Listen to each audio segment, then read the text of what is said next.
चलो, तो हम बात करें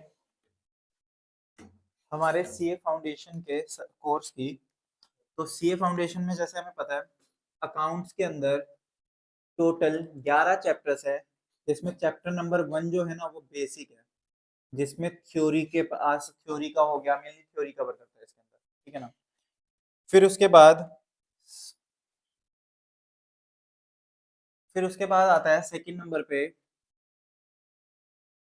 अकाउंटिंग प्रोसेस। अकाउंटिंग प्रोसेस में क्या था, अकाउंटिंग प्रोसेस में मेन चैप्टर हमारा जो है ना वो रेक्टिफिकेशन ऑफ एरर्स है। हालांकि इसके अलावा और भी टॉपिक्स है, जैसे for example journal ledger, journal entry पास करना, लेजर बनाना, ट्रायल बैलेंस बनाना, फिर वो सारी चीजें भी इसके अंदर कवर होगी। बट पेपर में आने वाला मेजर टॉपिक कौन सा रहता है, रेक्टिफिकेशन ऑफ एरर्स। ठीक। फिर एक चैप्टर हमारा आता है बैंक रिकंसिलिएशन स्टेटमेंट। एक हमारा रहेगा इन्वेंट्रीज। एक हमारा होगा डेप्रिसिएशन। एक हमारा होगा बिल्स ऑफ एक्सचेंज। ठीक। तो ये 6 चैप्टर्स ये थे। फिर 7वां चैप्टर हमारा आता है फाइनल अकाउंट्स।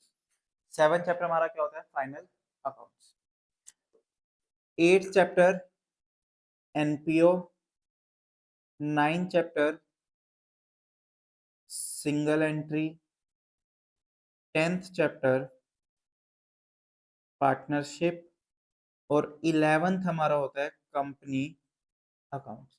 तो ये 11 चैप्टर में हमारा पूरा कोर्स बटा हुआ है। बट ये 11 चैप्टर ना दिखने में 11 लग रहे हैं, बट काफी सारे हो जाते हैं। कैसे, अगर मैं इसकी बात करूं, काउंटिंग प्रोसेस में यूनिट्स काफी सारी है, ठीक है ना। बीआरएस एक है, ये एक है, ये एक है, ये एक है, ये भी एक है। इसमें फिर पार्टनरशिप की बात करूं तो जो तुमने 12th क्लास में पार्टनरशिप पढ़ी है ना, 12th क्लास में तुम पार्टनरशिप पढ़ के आए हो, उसमें तुमने पूरी बुक पढ़ी थी एक पार्टनरशिप के ऊपर। वो पूरी बुक यहाँ पर कवर की गई है सिर्फ एक चैप्टर में। ठीक। और इवन सिर्फ उस बुक जितना नहीं, उसके अलावा और एक्स्ट्रा टॉपिक्स भी यहाँ पर डाले गए हैं किसके अंदर, पार्टनरशिप के अंदर। ठीक। और फिर मैं बात करूं कंपनी अकाउंट्स की, तो कंपनी अकाउंट्स नाम का एक चैप्टर है, बट इसके अंदर 6 टॉपिक्स हैं। इसके अंदर क्या है, 6 टॉपिक्स हैं। तो आज हम शुरू करेंगे कंपनी अकाउंट्स को ही। इसमें हमें ना कंपनी की अकाउंटिंग करनी होगी। बेसिकली हम क्या करने वाले हैं, हम यहाँ पर सीखते हैं अकाउंटिंग कैसे करना। तो अलग अलग टॉपिक्स है, जैसे BRS, inventory, depreciation, bills of exchange. ये चारों तो ना एक नॉर्मल नॉर्मल बंदे के लिए, लाइक मान लो अगर मैं हूँ, मैं भी मेरे ऊपर भी ये चारों चीजें एप्लीकेबल होगी। अगर मैं बैंक के साथ ट्रांजेक्शन करता हूँ तो मैं अपनी बीआरएस बनाऊंगा। ठीक। मेरे पास कोई स्टॉक है तो मैं अपना इन्वेंट्री चेक करूंगा, चाहे वो कोई भी हो, कंपनी हो, चाहे पार्टनरशिप फर्म हो, चाहे कुछ भी हो। डेप्रिसिएशन, मेरे पास कोई एसेट है तो मैं उस पर डेप्रिसिएशन लगाऊंगा, हर कोई लगाएगा। बिल ऑफ एक्सचेंज, तुमने मुझे बिल दे दिया तो वो भी इसमें कवर होगा ही होगा। तो ये चारों तो कॉमन चैप्टर्स है। बट ये जो फाइनल अकाउंट्स है, ये किस पे लगता है, अगर कोई सोल प्रोप्राइटर है, अगर कोई सोल प्रोप्राइटर का मतलब समझते हो, सिंगल ओनर। अगर मान लो मैं अकेला अपना कोई बिजनेस कर रहा हूं तो मेरे ऊपर कौन सा चैप्टर एप्लीकेबल होगा, फाइनल अकाउंट्स। फिर अगर मैं बात करूं एनपीओ की, एनपीओ किस पे लगता है, एनपीओ मतलब क्या, नॉट प्रॉफिट ऑर्गेनाइजेशन।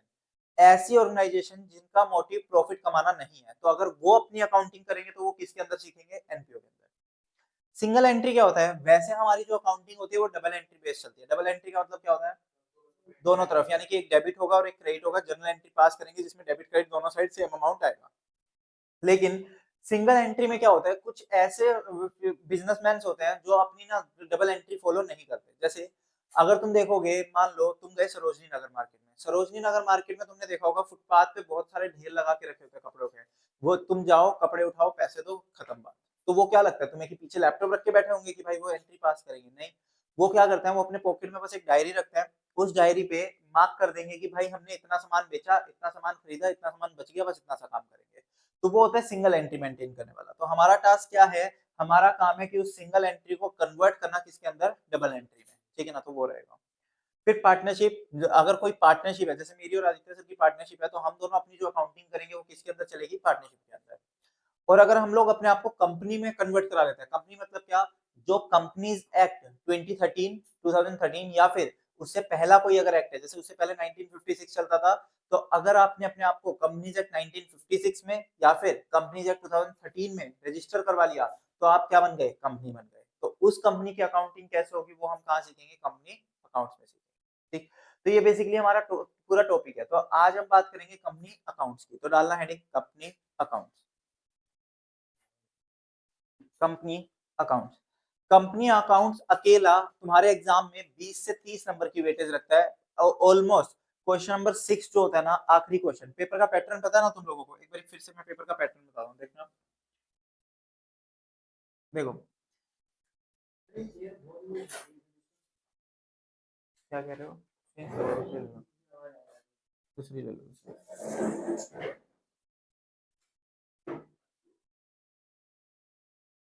तुम्हारे एग्जाम में ये 6 क्वेश्चन होने वाले हैं, सिर्फ तुम्हें 6 क्वेश्चन अटेम्प्ट करने हैं।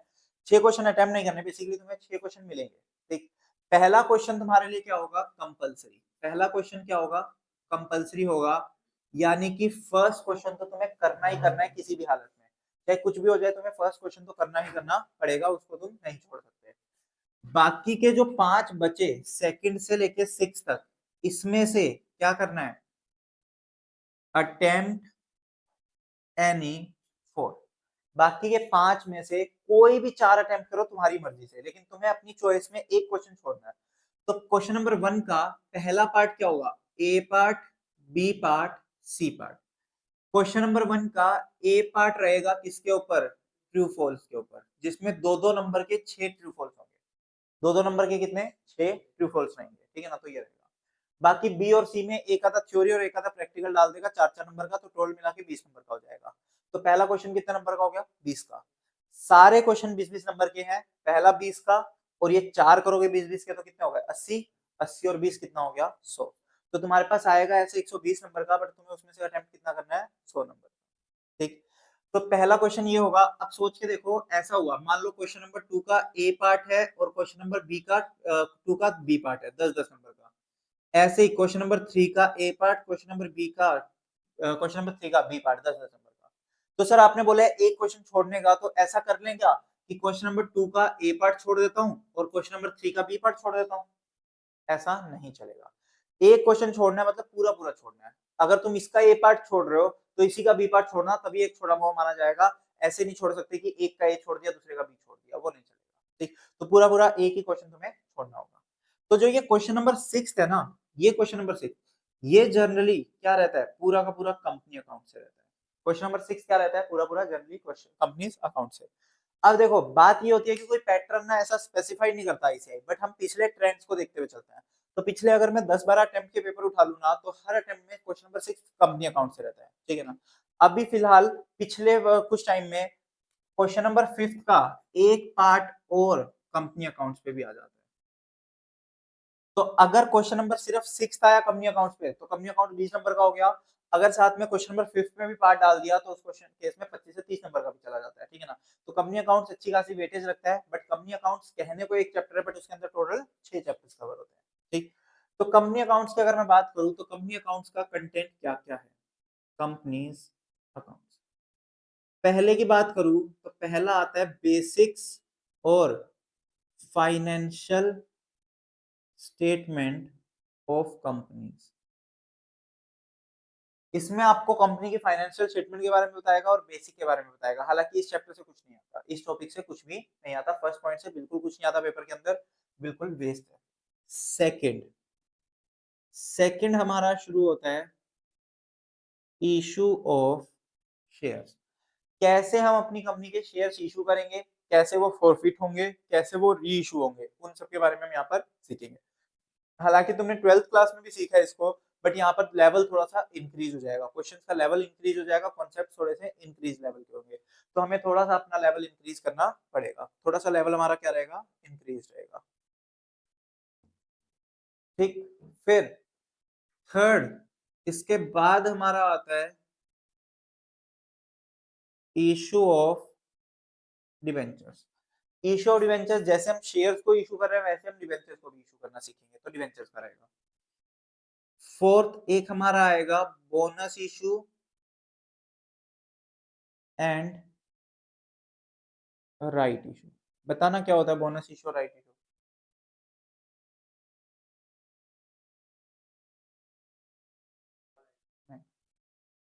बोनस शेयर्स होते हैं, बोनस शेयर क्या होता है? बोनस एम्प्लॉइज को नहीं, और कोई एम्प्लॉइज को हालांकि देते नहीं है। मेनली क्या होता है, आप अपने एग्जिस्टिंग शेयर होल्डर्स को, जो आपके ऑलरेडी शेयर होल्डर्स है, जैसे मान लो मैंने रिलायंस का कोई शेयर खरीदा हुआ है, ठीक है ना, रिलायंस का मैंने कोई शेयर खरीदा हुआ है, अब रिलायंस कंपनी ना मुझे कोई एक और शेयर दे देगी फ्री में, मुझे एक और शेयर दे देगी किसमें, फ्री में। तो अगर कोई कंपनी अपने एग्जिस्टिंग शेयर होल्डर्स को, एग्जिस्टिंग यानी कि जो ऑलरेडी शेयर होल्डर्स है, अगर कंपनी उनको शेयर्स वापस से दे रही है फ्री में दे रही है, तो वो क्या कहलाएगा, बोनस शेयर। तो एक टर्म लिखी बोनस इशू और एक टर्म लिखा राइट इशू। अब राइट राइट शेयर सुना है क्या, राइट इशू राइट शेयर नहीं सुना, कोई नहीं, अभी तो वैसे मैंने मतलब ऐसा कुछ पढ़ाया भी नहीं अभी, ठीक है कोई दिक्कत नहीं। देखो राइट शेयर क्या होता है, राइट इशू, इसमें क्या होता है, मान लो जैसे मैंने अभी एग्जांपल लिया कि मेरे पास रिलायंस कंपनी का शेयर है, अगर कंपनी मुझे दोबारा शेयर इशू करे फ्री ऑफ कॉस्ट, तो वो मेरे लिए क्या है, बोनस शेयर है। लेकिन अब कभी-कभी कंपनी क्या करती है, कंपनी ना आपको राइट देती है। कैसा राइट देती है? कहती है मान लो मार्केट में रिलायंस का शेयर 2000 रुपए का है, लेकिन आपके पास राइट है, क्योंकि आप कंपनी के एग्जिस्टिंग शेयर होल्डर हो, तो आपके पास राइट है कि आप वही शेयर जो मार्केट में 2000 रुपए का है, उसको आप 1000 या 1500 रुपए में खरीद सकते हो। 1000, 1200, 1500, 1800, मतलब मार्केट प्राइस से कम में खरीद सकते हो, तो उसको बोलते हैं राइट शेयर। सर ये डिस्काउंट नहीं हो गया? डिस्काउंट नहीं है। डिस्काउंट कब माना जाता है, जब आप फेस वैल्यू से कम पे दो। जब आप किससे कम पे दो, फेस वैल्यू से। अगर आपने फेस वैल्यू से कम पे दिया ना, तो वो आपका क्या रहेगा, डिस्काउंट। लेकिन अगर आप मार्केट प्राइस से कम पे दे रहे हो, तो वो आपका क्या कहलाएगा, राइट शेयर। ठीक। तो जैसे मैंने एग्जांपल लिया, रिलायंस का मार्केट में शेयर चल रहा है 2000 रुपए का, लेकिन क्योंकि तुम्हारे पास ऑलरेडी रिलायंस कंपनी के शेयर्स पड़े हैं, तो उस केस में अगर रिलायंस कंपनी तुम्हें ऑफर कर रही है कि तुम वो 2000 वाला शेयर 1500 में खरीद सकते हो, तो तुम्हें एक राइट मिल गया ना कि तुम मार्केट का 2000 का शेयर तुम्हें कितने में मिल रहा है, 1500 में। ठीक, तो उसको बोलते हैं राइट इशू, राइट शेयर। ये भी किसको दिया जाता है, सिर्फ एग्जिस्टिंग। ये भी किसको दिया जाता है, एग्जिस्टिंग। फिर फिफ्थ नंबर पे आता है हमारा redemption of preference shares. Redemption मतलब वापस खरीदना, बिल्कुल। रिडम्पशन का मतलब क्या होता है, पैसा वापस लौटा देना। मान लो मैं कंपनी हूँ, मुझे पैसे की जरूरत है, मैंने तुम्हें शेयर इशू कर दिए, मैंने तुम्हें क्या इशू किए, शेयर इशू कर दिए। तो अगर मैं तुम्हें शेयर इशू कर रहा हूँ, इसका मतलब क्या है, तुम मुझे बदले में पैसा दोगे। अगर तुम किसी कंपनी के शेयर खरीदोगे, तो तुम उस कंपनी को पैसा दोगे। अब कंपनी को पैसे की जरूरत नहीं बची, तो कंपनी क्या करेगी, वही पैसा तुम्हें वापस लौटा देगी, तो तुमसे अपना शेयर वापस ले लेगी। तो इसको बोलते हैं रिडम्पशन, कि जो पैसा तुमने इशू के टाइम पे दिया था मुझे, मैं वो पैसा वापस लौटा रहा हूँ। तो रिडम्पशन का मतलब होता है बेसिकली पैसा वापस लौटा देना, ठीक है ना। तो वो हमारा क्या आएगा, रिडम्पशन ऑफ प्रेफरेंस शेयर। और लास्ट हमारा रहेगा रिडम्पशन ऑफ डिबेंचर्स। लास्ट हमारा आता है रिडम्पशन ऑफ डिबेंचर्स। जो हमने डिबेंचर्स इशू करे, उनको भी रिडीम करना, वो भी हमारा किस में आ जाएगा, इसमें कवर होगा, ठीक है ना। डिबेंचर्स को या प्रेफरेंस शेयर्स को, किसी को भी रिडीम करना है। सर इक्विटी शेयर्स क्यों नहीं, पता है ना, शेयर दो टाइप के होते हैं, एक इक्विटी शेयर और एक प्रेफरेंस शेयर। तो यहाँ पर सर सिर्फ इक्विटी शेयर का, यहाँ पर प्रेफरेंस शेयर का नाम लिखा हुआ है, इक्विटी शेयर का क्यों नहीं है, क्योंकि इक्विटी शेयर्स का बायबैक होता है। इक्विटी शेयर्स को क्या किया जाता है, बायबैक। रिडीम नहीं होते, वो क्या होते हैं, बायबैक होते हैं। ठीक। तो सर बायबैक भी तो होना चाहिए था। बायबैक हम इंटर में पढ़ते हैं, बायबैक जो टॉपिक है वो आपका कहाँ पर कवर होगा, सीए इंटर में जाके। इंटर लेवल पे जब पहुंच जाओगे, तब हम बायबैक के बारे में पढ़ेंगे। तो अभी हमें ये 6 चीजें पढ़नी है। डिपेंड करता है, आपकी चॉइस। आप फेस वैल्यू पे भी कर सकते हो, प्रीमियम पे भी कर सकते हो, तो आप ज्यादा भी कर सकते हो, कम पे भी कर सकते हो। वो डिपेंड करता है, क्वेश्चन टू क्वेश्चन डिपेंड करेगा। क्वेश्चन बता देगा हमें कितने पे किया है, ठीक है ना, तो रहेगा। चलो डालना heading, issue of shares, issue of shares.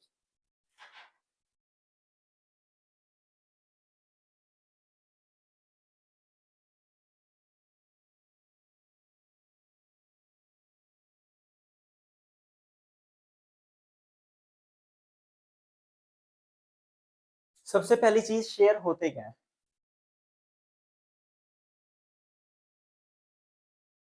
Company की कैपिटल में हिस्सा बांटने के लिए, कंपनी अपनी कैपिटल को किस में बांट देती है, अलग अलग यूनिट्स में बांट देती है, उन यूनिट को बोला जाता है शेयर। तो शेयर का मतलब हुआ कि कंपनी ने अपनी कैपिटल को बांट दिया किसमें, अलग अलग यूनिट्स के अंदर। शेयर्स कितने टाइप के हैं? 2 टाइप के हैं। अभी हमने देखा एक इक्विटी शेयर और एक प्रेफरेंस शेयर। इस चैप्टर के अंदर चाहे हम इक्विटी शेयर इश्यू कर रहे हो, चाहे हम प्रेफरेंस शेयर इश्यू कर रहे हो, दोनों से ट्रीटमेंट क्या रहने वाला है? बिल्कुल सेम रहने वाला है। वो दोनों से ट्रीटमेंट कैसा रहेगा? बिल्कुल और सेम रहेगा। कोई फर्क नहीं पड़ेगा ट्रीटमेंट पे, चाहे आपने इक्विटी शेयर इश्यू करे हो, चाहे आपने प्रेफरेंस शेयर इश्यू करे हो, कुछ भी फर्क नहीं पड़ेगा। ठीक, चलो तो देखो अभी लिखना मत कुछ भी, अभी बस समझते जाओ। अगर कोई कंपनी शेयर इशू करेगी, इशू ऑफ शेयर्स के टाइम पे ना एक प्रोसेस होता है। क्या प्रोसेस होता है? मान लो मैं कंपनी हूं और तुम लोग नॉर्मल पब्लिक हो, ठीक? तो अगर मुझे अपनी कंपनी के शेयर्स इशू करने हैं, अगर मुझे अपनी कंपनी के शेयर्स इशू करने हैं, तो मैं सबसे पहले क्या करूंगा? एडवर्टीजमेंट दूंगा। अगर मुझे अपनी कंपनी के शेयर्स इशू करने हैं तो मैं क्या करूंगा? सबसे पहले एडवर्टीजमेंट दूंगा। एडवर्टीजमेंट दूंगा न्यूज़पेपर के अंदर, या फिर आजकल तो ऑनलाइन भी बहुत चलता है, तो किसी पे भी मैं ऐसे एडवर्टीजमेंट दे दूंगा। आजकल तो एप्लीकेशन होती है, उस पे आ जाता है कि आप अपनी कंपनी के शेयर्स इशू करना चाह रहे हो। तो वो हो गई सबसे पहले एडवर्टीजमेंट। ठीक, मान लो मैंने एडवर्टीजमेंट में लिखा कि मुझे 1 लाख शेयर्स इशू करने हैं, और एक शेयर कितने रुपए में इशू कर रहा हूँ? 15 रुपए में। मैंने क्या बोला? मैंने एडवर्टीजमेंट दी कि मुझे 1 लाख शेयर इशू करने हैं, कितने रुपए में? 15 रुपए में। ठीक, अब ये मैंने क्या दी? एडवर्टीजमेंट, यानी कि मैंने ऑफर करा। मैंने तुम लोगों को क्या दिया? ऑफर दिया। मैं तुम सबको ऑफर दे रहा हूँ कि भाई मैं 1 लाख शेयर इशू करना चाहता हूँ। तुम लोग वो ऑफर करके क्या करोगे? मुझ पे अप्लाई करोगे, मुझे उस ऑफर के बदले में एप्लीकेशन भेजोगे। तो जैसे ही तुमने एडवर्टीजमेंट दी, उसके बाद मेरे पास क्या आएगी? एप्लीकेशन। तुम लोगों ने मुझे अप्लाई करा कि भाई हमें ये शेयर चाहिए। मैं तुम्हारी एप्लीकेशन को चेक करूंगा अच्छे से, तो और सब कुछ चेक करके तुम्हें शेयर्स अलॉट कर दूंगा। तुम्हें शेयर्स क्या करूंगा? अलॉट। उसको बोलते हैं अलॉटमेंट। उसको क्या बोला जाता है? अलॉटमेंट। तो सबसे पहले मैंने ऑफर किया, उस ऑफर को देख के तुमने एप्लीकेशन दी, फिर मैंने उस एप्लीकेशन के बदले में तुम्हें क्या दिया? अलॉटमेंट। कभी कभी क्या होता है कि मान लो अगर 15 रुपए का शेयर है ना, तो मैं सारा पैसा तुमसे ना अलॉटमेंट में नहीं मंगवाता। यानी कि मैंने अगर आज तुम्हें शेयर दिया, तो हो सकता है मैं 15 में से ना 8 रुपए तुमसे मंगवा लिए होंगे, और मैंने बोला होगा कि 7 रुपए ना जब चाहिए होंगे मैं तब मंगवा लूंगा तुमसे। तो उसको बोलते हैं कॉल मनी। उसको क्या बोलते हैं? कॉल। याद आ रहा होगा 12th क्लास में first call, second call, final call ऐसे पढ़ते थे। तो वो क्या होता है कि आप ना शेयर का पैसा पूरा नहीं मंगवाते, आप बोल देते हो कि जब जब नीड पड़ेगी तब तक मैं आपको वो पैसा दे दूंगा। तो वो होती है हमारी क्या? Call money. तो वो हमारा क्या होता है? अलॉटमेंट के बाद फिर क्या होती है? कॉल्स। अब कॉल्स डिपेंड करता है क्वेश्चन पे, एक कॉल भी हो सकती है, दो भी हो सकती है, तीन भी हो सकती है, डिपेंड करता है क्वेश्चन टू क्वेश्चन। ठीक है ना? तो ये रहेगा।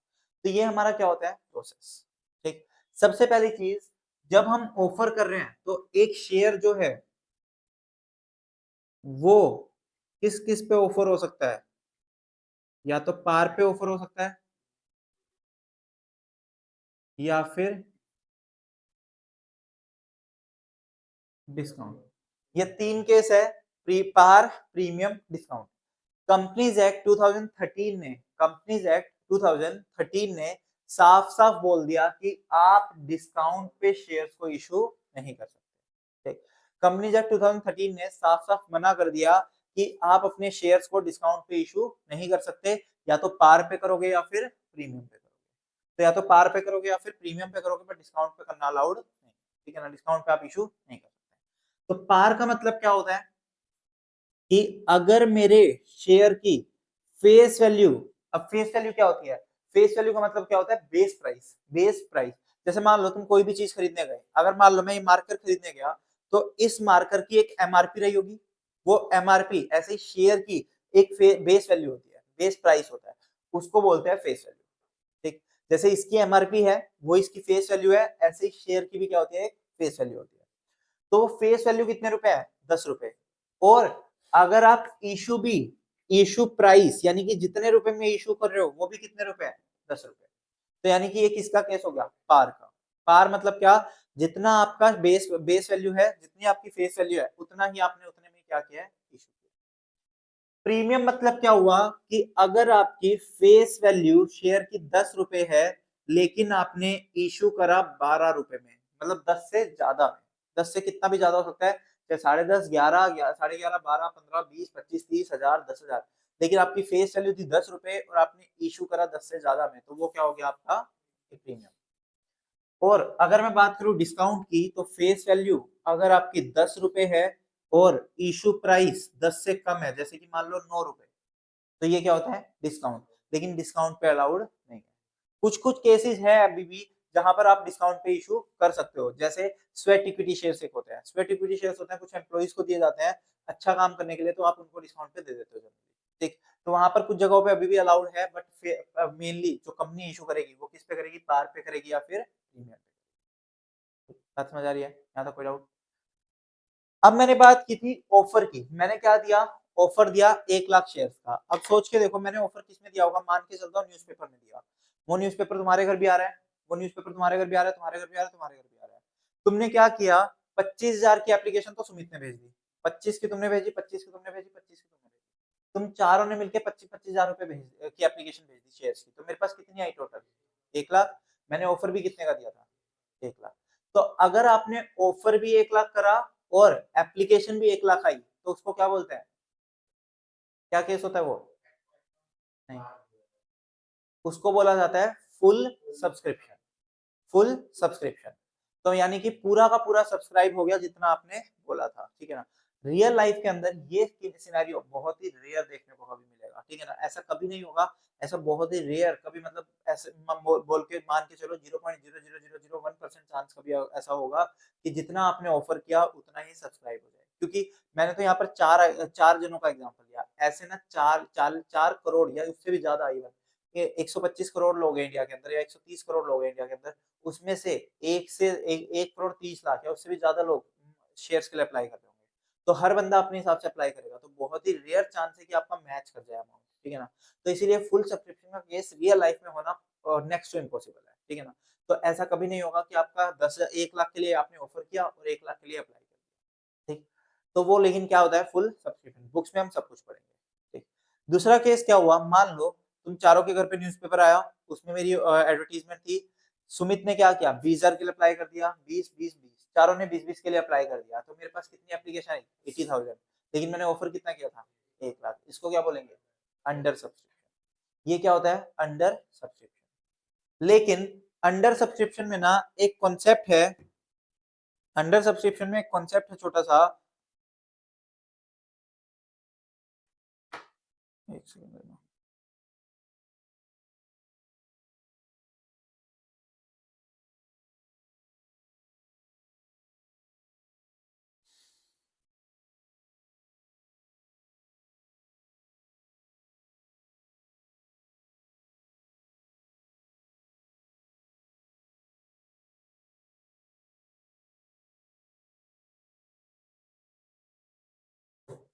हम्म, तो मैंने क्या बोला, अंडर सब्सक्रिप्शन में एक छोटा सा कॉन्सेप्ट क्या है कि अगर मैंने 1 लाख शेयर्स के लिए ऑफर किया, अगर मैंने 1 लाख शेयर्स के लिए ऑफर किया, तो मेरे पास कम से कम कितनी सब्सक्रिप्शन आनी चाहिए, मिनिमम सब्सक्रिप्शन कितनी होती है, 95, कितनी, 90% से ऊपर, 90, याद है कुछ, 90% है, बिल्कुल सही है। कहता है कि अगर आपने 1 लाख शेयर्स के लिए ऑफर किया और अगर आपके पास सब्सक्रिप्शन आई 80,000 की या 85,000 रुपए की, तो यानी कि वो 90% से कम हो गई, तो उस केस में आप शेयर इशू नहीं कर सकते। तो आपके पास सब्सक्रिप्शन जो है वो मिनिमम सब्सक्रिप्शन कितनी होनी चाहिए, 90% होनी चाहिए, ठीक। तो अंडर सब्सक्रिप्शन के केस में हमें 90% वाला ध्यान जरूर देना है, ठीक। दूसरा, तीसरा क्या हुआ, मान लो इसने भी 30 के लिए अप्लाई किया, तुमने भी 30, तुमने भी 30, तुमने भी 30, तीनों ने, चारों ने 30 30 के लिए अप्लाई किया, यानी कि कितना आ गया, 1,20,000। तो 1,20,000 का मतलब क्या हुआ, ओवर हो गया, तो इसको बोलते हैं ओवर सब्सक्रिप्शन, ओवर सब्सक्रिप्शन, ठीक, क्लियर है। चलो डालना हेडिंग, लिखना, shares can be of two types, share can be of two types, shares can be of two types. First, preference shares, first preference shares.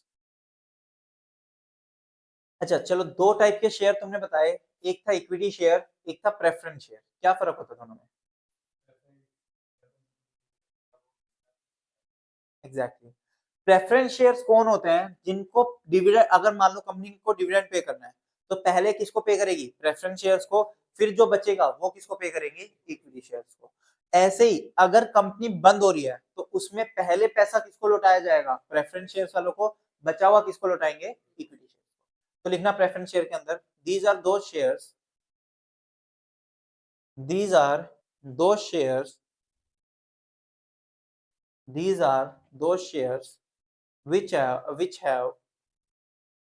have the following, which have the following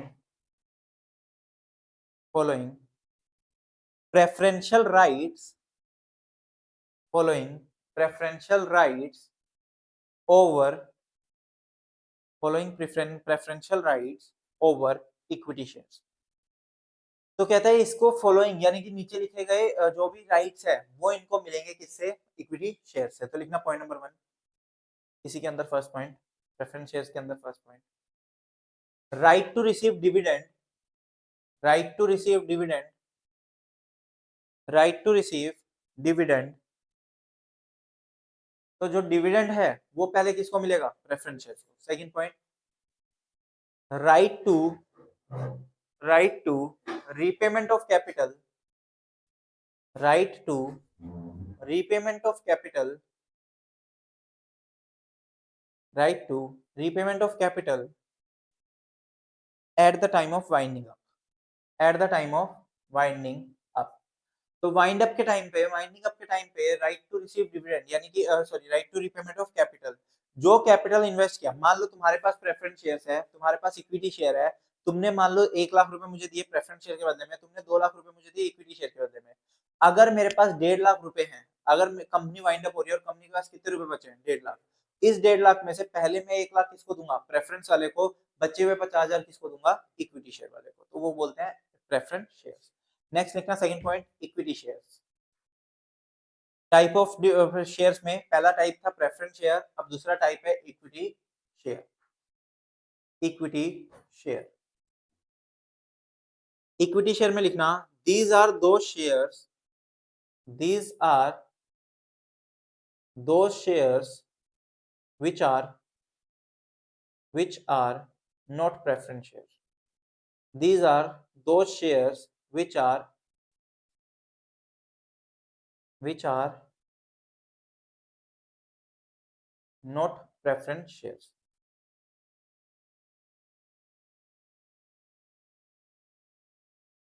ठीक है ना? तो क्या कह रहा है कि equity shares वो होंगे जो क्या नहीं होंगे? प्रेफरेंस शेयर नहीं होंगे। वो क्या कहलाएंगे? Equity share. एक नोट लिखना, note note note, accounting treatment, accounting treatment will be same, accounting treatment will be same for both, will be same for both equity share and preference share। accounting treatment will be same for both equity share and preference share। तो क्या कह रहा है? चाहे आप equity share issue करो, चाहे आप प्रेफरेंस शेयर इशू करो, अकाउंटिंग ट्रीटमेंट सेम रहेगा, यानी कि जर्नल एंट्री आपको सेम पास करनी है। बस फर्क क्या होगा? अगर आपने इक्विटी शेयर इशू करे हैं तो आप जर्नल एंट्री के अंदर लिख देना इक्विटी शेयर, लेकिन अगर आपने प्रेफरेंस शेयर इशू करे हैं तो जर्नल एंट्री में क्या आ जाएगा? Preference share. बाकी तरीका, कैलकुलेशन सब कुछ क्या चलेंगी? सेम चलेगी। हाँ, 10% का मतलब क्या होता है कि आपको जो डिविडेंड मिलने वाला है उसकी परसेंटेज होती है। जैसे मान लो अगर क्वेश्चन में लिखा हुआ है 12% प्रेफरेंस शेयर, तो 12% प्रेफरेंस शेयर का मतलब क्या हुआ? जितने के आप प्रेफरेंस शेयर इशू कर रहे हो उसके ऊपर 12% आपको क्या मिलेगा? डिविडेंड। 12% आपको क्या होगा? डिविडेंड मिलेगा। हालांकि ये डिविडेंड वगैरह हमारे इस चैप्टर में कवर नहीं होने वाला, ठीक है ना? बट मतलब यही होता है कि उसको उतना परसेंट डिविडेंड मिलता है। जैसे डिबेंचर्स के आगे लिखा होता है 9% डिबेंचर्स, तो उसका मतलब क्या होता है कि डिबेंचर्स को इंटरेस्ट मिलने वाला है 9%। तो ऐसे ही प्रेफरेंस शेयर्स को क्या मिलता है? डिविडेंड मिलता है। ठीक, तो ये रहेगा। हाँ, नेक्स्ट टाइम लिखना, फुल स्टॉप लगा दो, नोट खत्म हो गया। नेक्स्ट टाइम लिखना, a share can be issued at, a share can be issued at, a share can be issued at, 3 parts ऐसे बना के और तीनों पे लिख दो, पार, प्रीमियम, डिस्काउंट। इसी के एट के बाद नीचे 3 पार्ट्स ऐसे 3 लाइनें डाल दो और एक-एक के नीचे लिख दो। पार, प्रीमियम और डिस्काउंट, और इसके नीचे ये लिख देना face value invoice price same ऐसे ही है।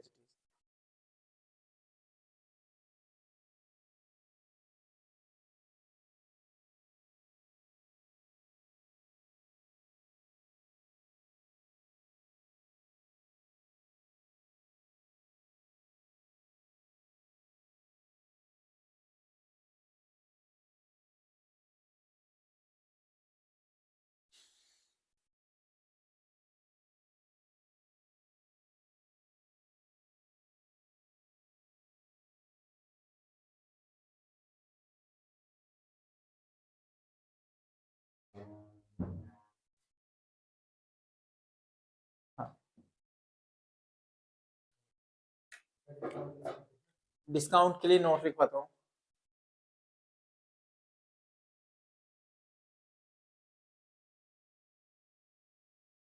जैसे एक नोट लिख देना, ये लिखने के बाद नोट लिखना, एक note. Companies Act 2013, companies Act 2013 doesn't allow, Companies Act 2013 doesn't allow a company to issue, doesn't allow a company to issue shares at discount, doesn't allow to issue shares at a discount। तो क्या कह रहा है, कहता है discount पे issue करना allow नहीं करती कंपनी, कोई भी कंपनी डिस्काउंट पे शेयर इशू करना अलाउ नहीं करेगी। तो आप सिर्फ पार पे कर सकते हो या फिर प्रीमियम पे कर सकते हो। ठीक, फुल स्टॉप। नेक्स्ट टाइम लिखना, eight the time of, at the time of, at the time of receiving applications, at the time of receiving applications, there can be, there can be three situations, there can be three situations, there can be three situations। अब वो कौन कौन सी 3 situations है उनके बारे में हम यहाँ पर देखते हैं। तो लिखना situation 1, situation 1 full subscription, full subscription. Full subscription कब होगा, अगर ऑफर्ड भी 1,00,000 शेयर्स है और अप्लाइड भी 1,00,000 शेयर्स है। ऑफर्ड भी कितने हैं, 1,00,000, और अप्लाइड भी कितने हैं, 1,00,000। तो दोनों 1,00,000 है, तभी वो क्या कहलाएगा, फुल सब्सक्रिप्शन। तो लिख दो ऐसे ही, सिचुएशन 1 फुल सब्सक्रिप्शन, ऑफर्ड और अप्लाइड।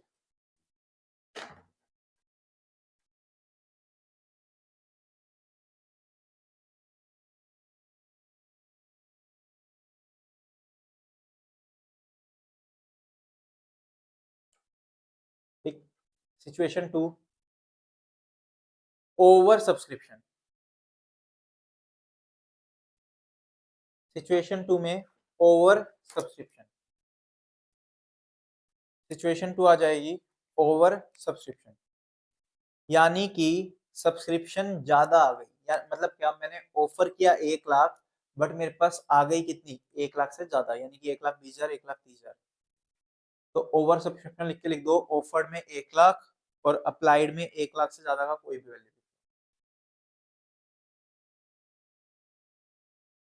लिखना। इन दिस सिचुएशन,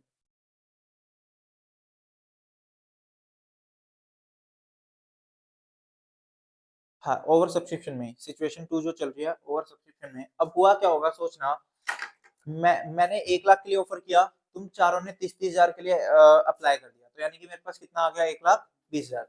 लेकिन कंपनी इशू उतना ही कर सकती है जितना उन्होंने ऑफर करा था, यानी कि 1,00,000 ही इशू कर सकती है। तो उसके केस में क्या होगा कि 20,000 शेयर्स ना मुझे वापस करने पड़ेंगे, 20,000 शेयर्स मुझे मना करने पड़ेंगे। तो पहला केस क्या होता है कि मान लो मैं सुमित को सारे के सब 20 के 20 मना कर दूं, सुमित को मैंने क्या किया, 20 के 20 को मना कर दिया। या फिर दूसरा केस क्या होता है कि मैं प्रो राटा लगा दूं, क्या लगा दूं, प्रो राटा। एक प्रोपोर्शनेट बेसिस पे इशू करना शुरू कर दूं, जैसे तुम सबने 30-30 के लिए इशू किया ना, तो मैं सबको 5-5 का मना करके 25-25 इशू कर दूं। तो यहाँ पर क्या हुआ, एक प्रोपोर्शनेट मना कर दिया, एक ही बंदे को वापसी नहीं करा, मैंने क्या किया, अलग अलग बंदों को वो कर दिया। तो लिखना इन दिस सिचुएशन, मतलब इसी के अंदर ऐसे नॉर्मल लाइन में लिख दो, in this situation comma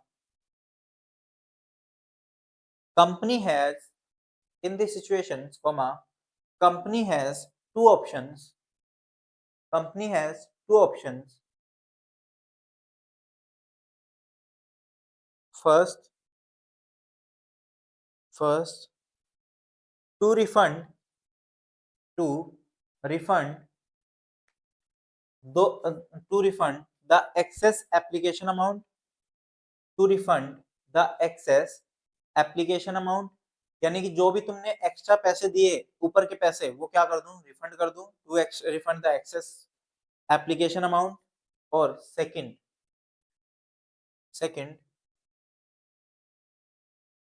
pro rata allotment, second आ जाएगा प्रोराटा अलॉटमेंट, प्रोराटा अलॉटमेंट। तो या तो मैं क्या करूं, या तो मैं तुम्हें रिफंड कर दूं, और या फिर क्या लगा दूं, प्रोराटा लगा दूं, ठीक है ना। तो वो अभी हम सीखेंगे कि कैसे लगेगा। सिचुएशन थर्ड लिख लो, situation third under subscription, situation third under subscription, situation third under subscription, situation third under subscription,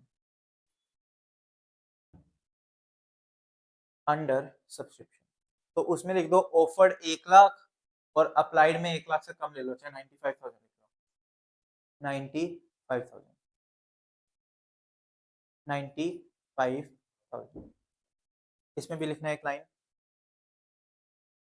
as per Companies Act 2013, as per Companies Act 2013, comma as per Companies Act 2013, comma minimum subscription required, minimum subscription required to be, minimum subscription required to be 90%, to be 90%, 90% of offered shares, offered shares।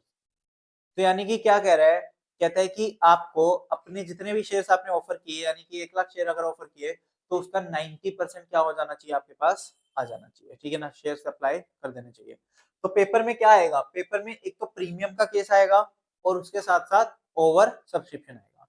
बाकी कुछ नहीं पूछेगा, वो यही पूछेगा कि premium देगा साथ में एक तो, और उसके साथ साथ ओवर सब्सक्रिप्शन देगा, तभी थोड़ा सा क्वेश्चन में ना दम आएगा, वरना तो क्वेश्चन क्या होगा, बहुत ही बेसिक क्वेश्चन होगा, ठीक है ना। चलो, तो ये था इसका चैप्टर का बेसिक, जिसके अंदर हमने चीजें समझी कि क्या दो टाइप के होंगे, और प्रीमियम, पार और डिस्काउंट क्या होता है, ओवर सब्सक्रिप्शन, फुल सब्सक्रिप्शन और अंडर सब्सक्रिप्शन क्या होता है, ठीक है ना। चलो, अब हम सीखेंगे अकाउंटिंग ट्रीटमेंट, डालना heading accounting treatment, accounting treatment for issue of shares, accounting treatment for issue of shares, accounting treatment for issue of shares, accounting statement for accounting treatment for issue of shares। लिखना, to understand the accounting treatment, to understand the accounting treatment, consider the following example, consider the following example, consider the following example। ठीक, तो अब अपन बात करेंगे, एक example लेंगे, और उस एग्जांपल से अपन इसका पूरा का पूरा ट्रीटमेंट समझने वाले हैं। लिखना है एक example, example X Limited, X Limited offered, X Limited offered 1 lakh shares, X Limited offered 1 lakh shares of face value rupees 10, 1 lakh shares of face value rupees 10 at par, at par, which is payable as, which is payable as, which is payable as, which is payable as rupees 3 on application, rupees 3 on application, comma, rupees 3 on allotment, rupees 3 on allotment, comma, rupees 2 on first call, rupees 2 on first call, and rupees 2 on final. Rupees 3 on application, comma, rupees 3 on allotment, comma, rupees 2 on first call, and rupees 2 on final call. ठीक, तो ये क्या होता है sir, इसका मतलब समझ नहीं आया। ये 4 अलग-अलग टाइम पे पैसे, तो मैंने एक प्रोसेस बताया था तुम्हें। सबसे पहले कंपनी ऑफर करती है, ऑफर में तो बस मैं ऑफर दे रहा हूँ, बट उसके बाद तुम एप्लीकेशन दोगे, फिर उसके बाद मैं तुम्हें अलॉटमेंट करूँगा और बाद में कॉल करेंगे। तो इसमें क्या हुआ, एप्लीकेशन पे पैसा मंगवाया जा रहा है। मतलब क्या, उसने लिखा है ना ₹3 ऑन एप्लीकेशन, तो सर एप्लीकेशन पे पैसा क्यों मंगवाते हैं? लाइक अभी तो आप सिर्फ अप्लाई कर रहे हो ना, आपको शेयर थोड़ी मिला है। जैसे मैंने एग्जांपल लिया था, मान लो मैंने 1 लाख शेयर के लिए ऑफर किया, तुम सबने मिलके मुझे 1,30,000 के लिए अप्लाई कर दिया, जिसमें से 30,000 किसके थे? सुमित के। अब हुआ क्या, मुझे तो कितने ऑफर करने हैं? 1 लाख ही इश्यू करने हैं। तो उस केस में मैं हो सकता है सुमित के 30,000 वापस कर दूं, लेकिन मैं इससे एप्लीकेशन पे पैसा मंगवाऊंगा। ऐसा क्यों होता है? सर जब आपको वापस करने ही हैं, तो आप एप्लीकेशन पे पैसा मंगवा क्यों रहे हो? ठीक, आप सीधा अलॉटमेंट जब शेयर दोगे तभी आप पैसा मंगवा लेना। लेकिन उसमें ना क्या होता है, गड़बड़ हो जाती है। मान लो हुआ क्या, जतिन और माधव मेरे पास आए, कहते हैं मुझे आपकी कंपनी के शेयर चाहिए। ठीक, मुझे आपकी कंपनी के क्या चाहिए? शेयर। मैंने कहा यार 1 लाख शेयर इश्यू करने वाला हूँ। जतिन भी बोलता है 1 लाख शेयर चाहिए, माधव भी बोलता है 1 लाख शेयर चाहिए। तो मैंने क्या बोला, मैंने कहा यार एक काम करता हूँ, जतिन को ना शेयर दे देता हूँ, माधव को मना कर देता हूँ। ठीक, जतिन को मैंने बोला 1 लाख शेयर दे दूंगा और माधव को मना कर दूंगा। तो मैंने माधव को बोला, मैंने कहा माधव यार मैं तो, मेरे पास 1 लाख शेयर ही है और वो मैं किसको दे रहा हूँ? जतिन को दे रहा हूँ। ठीक, अब जतिन की इंटेंशन क्या थी? जतिन को कोई शेयर वेयर लेने नहीं थे, वो सिर्फ मुझसे मजे लेना चाह रहा था। ठीक, लेकिन माधव जेन्युइनली शेयर लेना चाह रहा था। माधव को मैंने मना कर दिया। मैंने जतिन से बोला, जतिन यार आ जाओ शेयर ले लो और पैसे दे दो बदले में। जतिन कहता है अरे नहीं नहीं, मैं कोई शेयर वेयर नहीं ले रहा, मैं तो मजे ले रहा था आपसे, मुझे कोई शेयर नहीं चाहिए, फोन रख दिया ऐसे। मैंने कहा चलो यार ठीक है, नहीं चाहिए तो जबरदस्ती तो कर नहीं सकते किसी के साथ। फिर मैंने माधव को फोन किया, मैंने कहा माधव तुम मेरी कंपनी के शेयर खरीदना चाह रहे थे ना, आ जाओ ले लो। माधव कहता है सर अब तो मैंने पैसा कहीं और इन्वेस्ट कर दिए, अब मेरे पास पैसे नहीं है। तो क्या हुआ, जतिन ने मजे लिए, उसकी वजह से मेरा तो नुकसान हो गया, अब मैं 1 लाख शेयर इशू नहीं कर पा रहा। तो इसीलिए कंपनी क्या करती है, कंपनी एप्लीकेशन पे भी ना कुछ पैसा मंगवा लेती है। कहेगी है कि अगर आप अप्लाई कर रहे हो ना, तो साथ में कुछ अमाउंट दो, इनिशियल एप्लीकेशन का अमाउंट दो, क्योंकि अगर आप पैसा इन्वॉल्व कर देते हो ना, तो लोग मजे नहीं लेते। लोग क्या नहीं करेंगे, फिर मजाक नहीं करते। तो एप्लीकेशन के टाइम पे ना आपसे कुछ पैसा ले लिया जाता है, ताकि आप उनको ये कंफर्म हो जाए कि आपसे मजाक नहीं किया जा रहा। ठीक, रियल लाइफ में जनरली जब भी शेयर इशू होता है ना, तो सारा का सारा पैसा ले लिया जाता है एप्लीकेशन पे। ठीक, पूरा-पूरा ही आईपीओ वगैरह तुमने देखे होंगे, जब आईपीओ वगैरह आते हैं, तो आईपीओ में जितना भी वो अमाउंट होता है ना, सारा का सारा पैसा उसी टाइम पे पे करवा लिया जाता है, क्योंकि वो लोग ना ऐसे होते हैं कि रिफंड कर देंगे तुम्हें, अगर नहीं लगा तुम्हें आईपीओ तो वो तुम्हें क्या कर देते हैं, रिफंड कर देते हैं। बट तुम्हारे से पहले ही पूरा पैसा आईपी एप्लीकेशन पे ले लिया जाता है। ठीक, फिर जैसे ही तुमसे एप्लीकेशन पे पैसा लिया, उसके बाद जब मैं तुम्हें शेयर अलॉट करूँगा, तो तुमसे बोलूँगा बाकी पैसे लाओ। ठीक, हो सकता है मैं उस टाइम पे भी सारे ना मँगवाऊँ, मैं बोल दूँ कि थोड़ा-सा पैसा बाद में भी दे देना, जिसको हम बोलते हैं कॉल्स पे, जैसे फर्स्ट कॉल और सेकंड। ठीक, तो ये केस होता है। तो पहले एप्लीकेशन पे कुछ पैसा आएगा, फिर उसके बाद मैं अलॉटमेंट के टाइम पे पैसा मँगवाऊँगा, फिर फर्स्ट कॉल और जितनी भी कॉल्स होंगी उन पे पैसा मँगवा लिया जाएगा। ठीक, तो ये चलेगा। हाँ, तो ये हो गया हमारा फाइनल कॉल, ठीक, ₹2 की, फुल स्टॉप। नेक्स्ट लाइन में लिखना, the applications received the applications received was the applications received was for 1 lakh shares, was for rupees sorry 1 lakh shares। तो कहता है एप्लीकेशन भी कितने के लिए रिसीव हुई? 1 लाख के लिए। आपने ऑफर भी कितने के लिए किया था? 1 लाख के लिए। तो किसका केस हो गया? Full full subscription. और ₹10 का शेयर था फेस वैल्यू का, और उसने साफ-साफ लिखा था उसको किस पे इश्यू करा है? पार पे। तो 1 लाख शेयर्स के लिए ऑफर किया और 1 लाख की एप्लीकेशन आई, तो यानी कि फुल सब्सक्रिप्शन, और उसके साथ-साथ ₹10 का शेयर 10 पे ही इश्यू करा, तो पार कर। तो सिंपल सा ईज़ी सा कांसेप्ट है, क्योंकि हमें ट्रीटमेंट समझना है। तो उसको बोलते हैं फुल सब्सक्रिप्शन का केस है और पार का केस। ठीक। Pass the necessary journal entries इसमें लिखना pass the necessary journal entries, pass the necessary journal entries for issue of shares, pass the necessary journal entry for issue of share. चलो लिखना solution, बताना मुझे क्या एंट्री होगी, थोड़ी सी नॉलेज चेक कर लेते हैं क्या एंट्री होगी।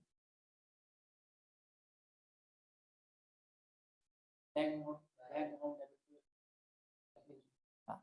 सबसे पहले क्या होगा सोचना, हमें किसकी बुक्स में एंट्री पास करनी है, कंपनी की, तो हम फोकस किस पे रखेंगे, कंपनी पे। अब सोच के देखो, तुम लोग मुझे एप्लीकेशन दे रहे हो, तुम लोग एप्लीकेशन दे रहे हो तो एप्लीकेशन का पैसा भी दोगे, तो यानी कि मेरे पास क्या आ गया, पैसा आ गया, तो मेरे पास मैं एंट्री क्या पास करूंगा, पैसा आ रहा है तो मेरा पैसा बढ़ेगा, बैंक बढ़ता है तो क्या होता है, डेबिट, तो बैंक अकाउंट क्या हो जाएगा, डेबिट। और तुमने किस चीज का पैसा दिया है, एप्लीकेशन का, तो पहली एंट्री क्या हो गई, bank account debit to share application, bank account debit to share application account, bank account debit to share application account.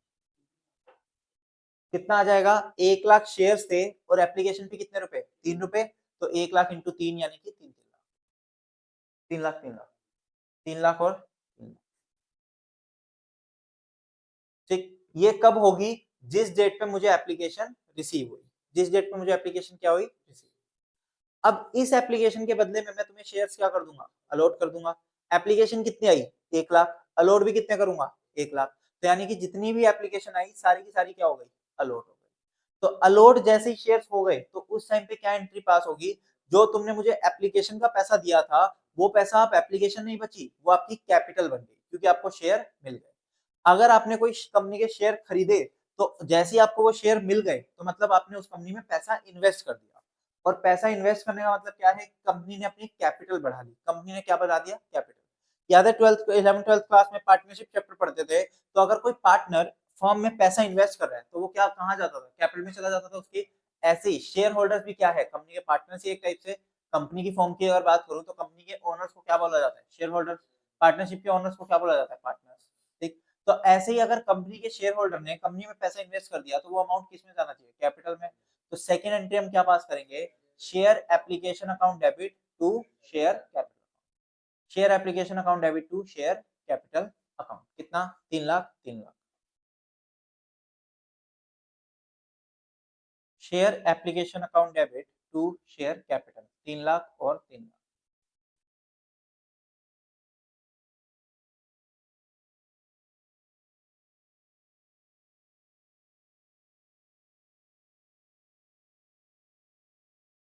Share application account debit to share capital, 3 lakh 3 lakh. अब मैंने तुम्हें शेयर अलॉट कर दिए, मैंने तुम्हें शेयर्स दे दिए, तो अब अलॉटमेंट के टाइम पे तुमसे और पैसा मंगवा लूंगा। सोच के देखो, सिंपल सी बात है, इसको अगर मैं नॉर्मल लेमन लैंग्वेज में बोलूं, मान लो मेरे इंस्टीट्यूट पे ना लिमिटेड सीट्स होती है, मेरे इंस्टीट्यूट पे क्या होती है, लिमिटेड सीट्स। तुम लोगों को ना इंस्टीट्यूट पे सीट चाहिए, तुम क्या करोगे, तुम मुझे अप्लाई करोगे कि भाई हमें आपके इंस्टीट्यूट पे पढ़ना है तो सीट दे दो। तो एप्लीकेशन के साथ साथ तुम थोड़ा सा फीस का अमाउंट कुछ पे कर दोगे जो एप्लीकेशन, फिर जैसे ही मैंने तुम्हें सीट दे दी मैं तुमसे बाकी फीस मंगवाऊंगा। ठीक, तो वो क्या होगा, अलॉटमेंट की। तो उस केस में पहले मैं तुम्हें मंगवाऊंगा, तो एंट्री क्या होगी, third entry, share allotment account debit, share allotment account debit to share capital account, share allotment account debit to share capital account. कितने से होगी अभी, 3-3 लाख, क्योंकि अलॉटमेंट में भी कितने रुपए, 3 रुपए।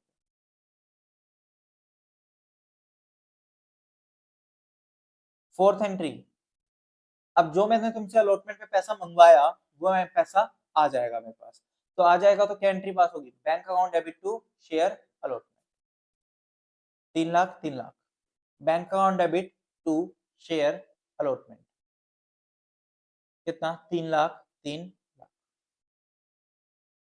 सर एक चीज समझ नहीं आई, एप्लीकेशन में तो आपने बैंक वाली एंट्री बाद में करवाई थी, कैपिटल वाली एप्लीकेशन के केस में बैंक वाली एंट्री पहले की थी और कैपिटल वाली एंट्री बाद में की थी, बट अलॉटमेंट के केस में बैंक वाली एंट्री बाद में की है, कैपिटल वाली एंट्री पहले की है, रीजन बताओगे।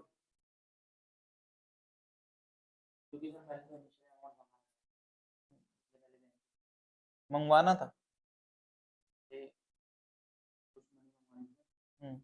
मंगवानी तो अलॉटमेंट पे भी थी। हम्म, हम्म, ठीक है। और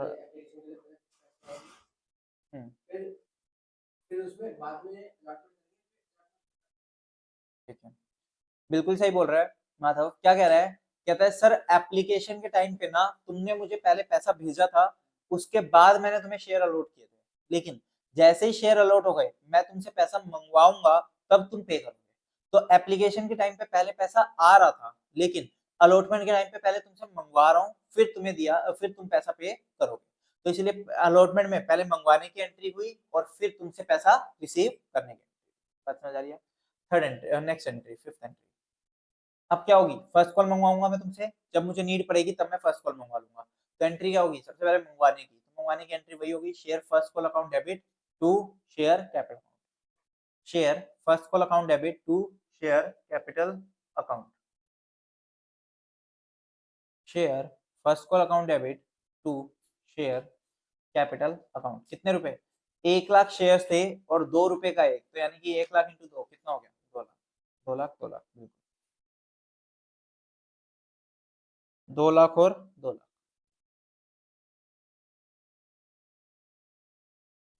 फिर ये पैसा भी तुम्हारे पास आ जाएगा। पैसा आएगा तो एंट्री क्या पास करोगे? Bank account debit to share first call कर दो, bank account debit to share first call. Same final call की एंट्री कर दो, यही एंट्री होगी, बस फर्स्ट की जगह फाइनल, फर्स्ट की जगह क्या आएगा? फाइनल। सेम एंट्री, बस फर्स्ट की जगह क्या होगा? फाइनल।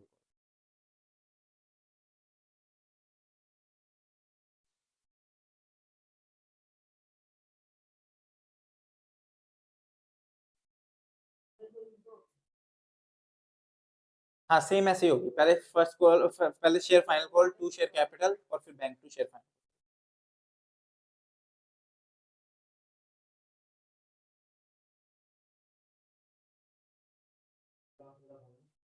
हाँ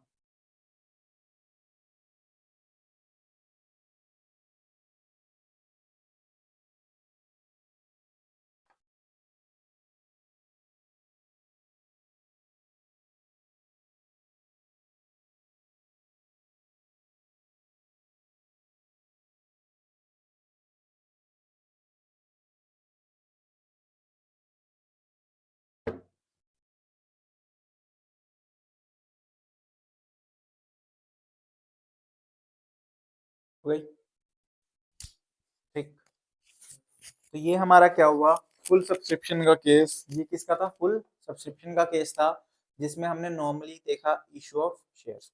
ठीक, तो ये 8 एंट्रीज बेसिकली हमारी पास होगी। कॉल के केस में जरूरी नहीं हमेशा 8 ही होगी, अगर सिर्फ एक ही कॉल है, यानी कि फर्स्ट कॉल एंड फर्स्ट और फाइनल एक ही कॉल होती, तो उस केस में फिर 6 एंट्री होती, क्योंकि कॉल की हमें दोबारा एंट्री पास नहीं करनी पड़ती। लेकिन अगर 3 हो जाएगी तो 3 इंटू 2 6 और 4 10, 10 एंट्री हो जाएगी। ठीक है ना? तो ऐसे करके एंट्रीज डिफरेंट हो सकती है, क्वेश्चन टू क्वेश्चन वेरी करते हुए। वैसे ऐसे कोई लिमिट नहीं होती, बट जनरली क्वेश्चंस में 3 आएगी, 3 आएगी।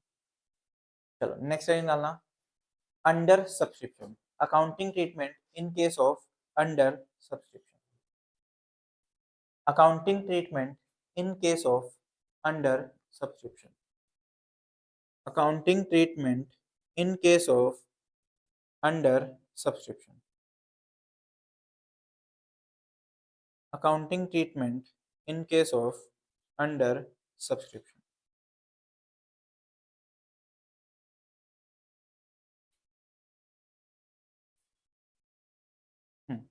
तो अंडर सब्सक्रिप्शन की बात करें तो हमें पता है कि क्या होता है, सब्सक्रिप्शन कम आती है, तो इसके लिए भी एक एग्जांपल लिखना, example A limited, A limited, A limited offered, A limited offered 1 lakh shares, 1 lakh shares of rupees 10 each, 1 lakh shares of rupees 10 each at 10 rupees 10 each, payable at, payable at rupees 3 on application, 3 on application each, payable at rupees 3 on application, rupees 3 on allotment, rupees 3 on application, comma, rupees 3 on allotment, rupees 3 on allotment, comma, ₹4 on first and final call, ₹4 on first and final call. तो यानी कि 10 रुपए का share है जिसपे हम कैसे कैसे लेने वाले हैं, 3 रुपए एप्लीकेशन पे, 3 रुपए फर्स्ट कॉल, 3 रुपए अलॉटमेंट पे और 4 रुपए एक ही कॉल है फर्स्ट एंड फाइनल कॉल 4 रुपए, ठीक है ना। तो ये हो गया, ठीक। फर्स्ट एंड फाइनल कॉल ₹4, ठीक है ना, full stop. Applications was received for, applications were received for, applications for were received for, applications were received for 95,000 shares, applications was received for 95,000 shares, also pass necessary journal entries, pass necessary journal entries, pass necessary journal entries, ये आया था अभी, हाँ, pass necessary journal entries for issue of shares, for issue of shares, for issue of shares। तो कहता है कि journal entry पास करके बताओ। अब एक बात सोचो, हमने ऑफर कितने का किया, 1 लाख का, लेकिन एप्लीकेशन कितनी आई, 95। अगर तुम लोगों ने मुझे एप्लीकेशन ही 95,000 की दी है तो मैं शेयर इशू कितने करूंगा, 95,000। क्या मैं 1 लाख इशू कर सकता हूँ क्या, नहीं। तो सारी की सारी जो भी एंट्रीज है हमारी वो किससे होगी, 95,000 से होगी। तो सारी की सारी एंट्रीज वैसे ही चलेगी, बस उसमें अमाउंट क्या हो जाएगा, अब 95,000 से मल्टीप्लाई होगा। तो जैसे 1 लाख इंटू 3 लाख किया था, अब 95,000 इंटू 3 हो जाएगा। कर दो फटाफट से सारे सोल्यूशन। हाँ, अब इसमें 6 होगी, इसमें हमारी 6 एंट्रीज होंगी, बिल्कुल।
कैलकुलेटर लाना शुरू कर दो, पेपर में नहीं चलेगा फोन।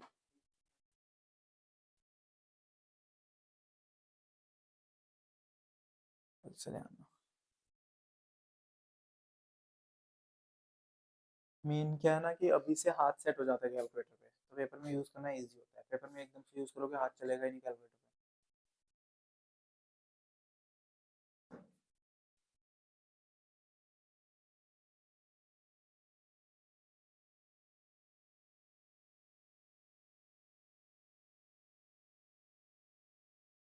शेयर अलॉटमेंट आएगा, एप्लीकेशन की तो हो गई है। तो पहले एप्लीकेशन का पैसा आया, वो एप्लीकेशन का पैसा इसमें चला गया, अब हम अलॉटमेंट का मंगवा रहे हैं, तो सबसे क्या आएगा, शेयर अलॉटमेंट।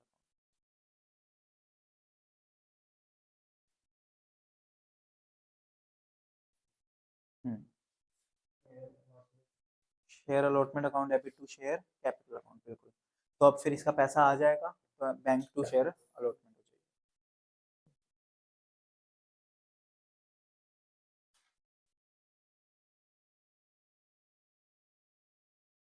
क्या कह रहे हो, नहीं नहीं, लेकिन इजी लगेगा, जनरली इजी लगेगा, और पेपर में आएगा इससे क्वेश्चन अच्छा खासा।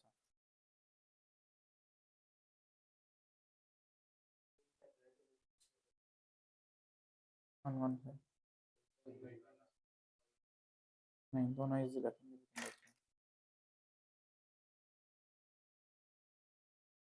ये वाला तो जनरली वैसे नहीं लगना चाहिए ये तो, क्योंकि इसमें बस एंट्रीज ही हैं, वो एक बार समझ आ जाएगी ना, अभी जैसे धीरे धीरे समझ में आएगा, वो भी समझ आ जाएगा अभी।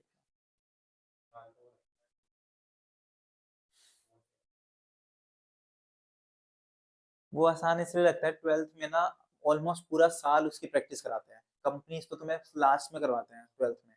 शुरू से पार्टनरशिप ही चल रहा होता है, तो इतनी प्रैक्टिस करा देते हैं, इतनी प्रैक्टिस करा देते हैं कि ईज़ी लगने लग जाता है। उसमें जनरल एंट्री नहीं होती, उसमें अकाउंट्स बनवाते हैं। तो अकाउंट जनरली बनाना ईज़ी लगता है बच्चों को। एंट्री मुश्किल लगती है, बट एक बार ये एंट्री समझ आ जाए ना फिर ये भी ईज़ी लगना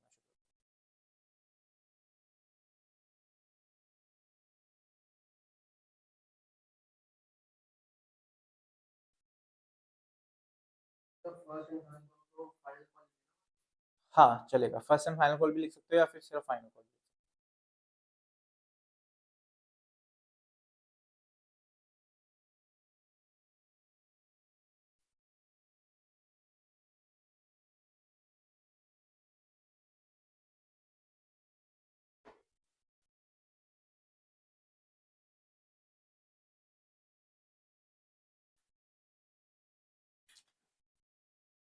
तो अगर क्वेश्चन में इक्विटी शेयर वर्ड लिखा होगा तो तुमने जितनी भी एंट्री करी ना जिसमें जैसे शेयर एप्लीकेशन लिखा है तो उसकी जगह क्या लिख दोगे, equity share application to equity share capital, bank to equity share application, bank to equity share allotment, equity share allotment to equity share capital, मतलब इक्विटी वर्ड ऐड कर देना। और अगर प्रेफरेंस शेयर रहेंगे तो प्रेफरेंस वर्ड ऐड कर देना। बाकी सारा ट्रीटमेंट क्या रहेगा, सेम रहेगा हर केस में।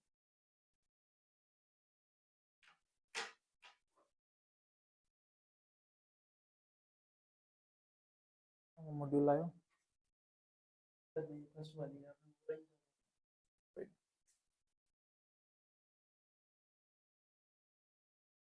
हमारे पास है मॉड्यूल, स्टडी मेट है आई से।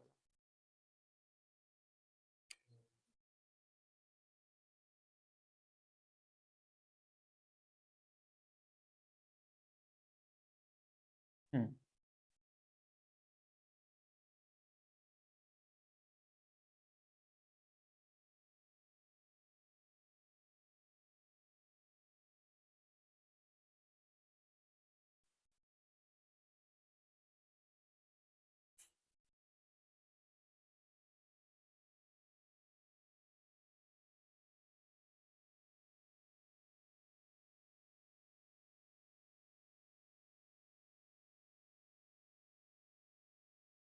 मॉड्यूल का होमवर्क लिख लो मॉड्यूल में से।